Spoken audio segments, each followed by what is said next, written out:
Ruth mentioned in her interview about the push to develop clusters. Clusters or industrial hubs capture CO2 from a range of facilities with shared CO2 transport and storage infrastructure.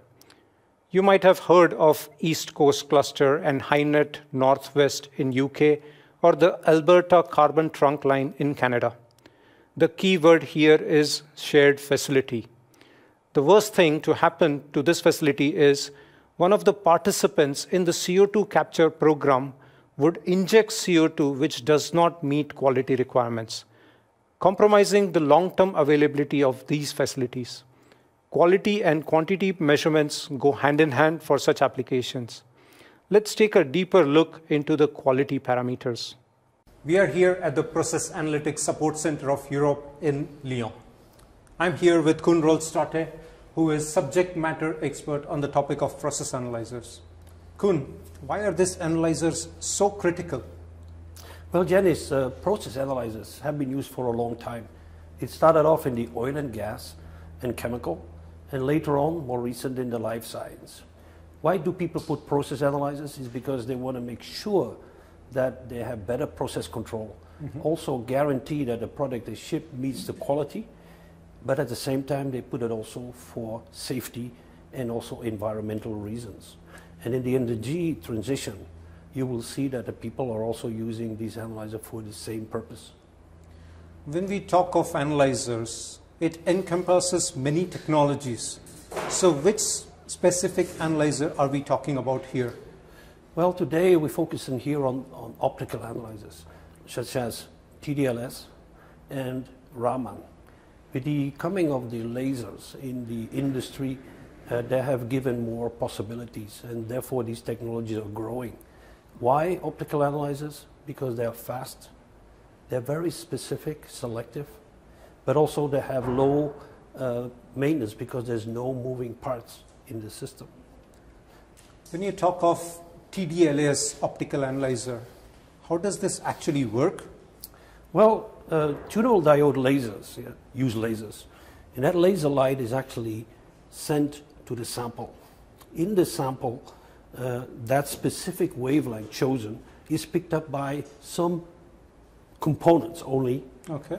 And that absorption in the form of vibration energy is actually stored. And so that absorption, more absorption means also more concentration. Okay. And so tunable diode laser can be used, in fact, not only for percent, but actually goes to ppm and also ppb levels. Okay. Now, you mentioned Raman technology is also optical based.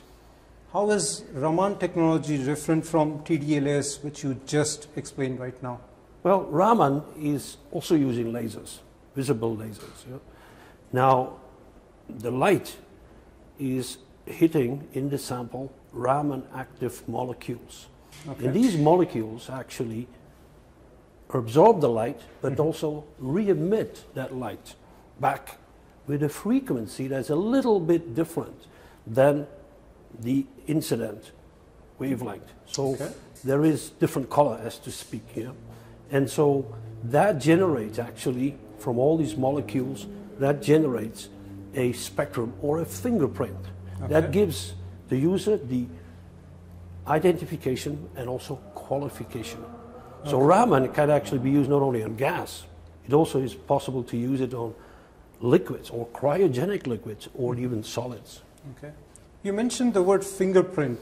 Sounds interesting. Can I actually use the Raman technology to maybe optimize one of the decarbonization process like carbon capture? Well, when I hear about carbon capture, let's use an example, amine gas scrubbers. They are the most common technology. Yes. Well, Raman, for instance, you can put a gas probe or a liquid probe inside the amine, and it gives you, in fact, the chemistry that is happening during the carbon capture process. So the operator actually can monitor at all times the quality of his amine. Okay. Does this mean that I can actually identify reduction in the carbon capture efficiencies as well? Indeed, yeah. And so for the operator, this tool means that he will have better process control in the form of less loss of solvent, but also he's going to do his operation at the lowest energy cost, and also he will keep his plant running for a longer time. Okay. Let's get back to the TDLAS discussion which we started off. Now this concentration in percentage, ppm, even ppb level, where do I use this trace level measurements in decarbonization? Well, carbon capture, the captured CO2 has, for instance, micropollutants in it, trace organic. Sure, yeah. And CO2 will be transported into pipelines or by boats, and they will use carbon steel. Now, in this captured CO2, these micro components can create acids. That leads to the danger of internal corrosion of your acid. And so it is very important, actually, for the user to monitor what is in that CO2. And TDLAS is a perfect tool to allow him to do that. Okay. So what you mean is I can actually protect my asset with this measurement, at the same time make my operations very safe. Absolutely. Okay. Now when we hear the word new energies, hydrogen is the word which we commonly hear. Okay. Can I use these technologies to optimize hydrogen production?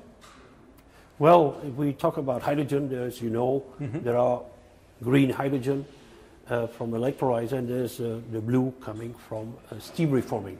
Both of these hydrogens have different trace components in them. For instance, the blue hydrogen has CO in it. Now, depending on the use of the hydrogen, for instance, fuel-grade hydrogen cannot have, for instance, more than 5 ppm of moisture. Again, here, TDL is a perfect tool to do that control. So we can ensure product quality or compliance to the product quality when we are using this technology over here, right? So what is this right in front of us right now? Well, I'm glad you're asking, Janice. What you see here is one of our, what we call biomethane quality measuring systems. Okay. As you know, biomethane is a result of upgrade of biogas.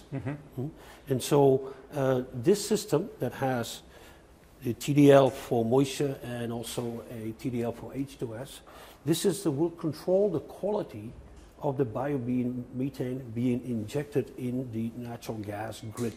Okay, so there also it's to protect that acid.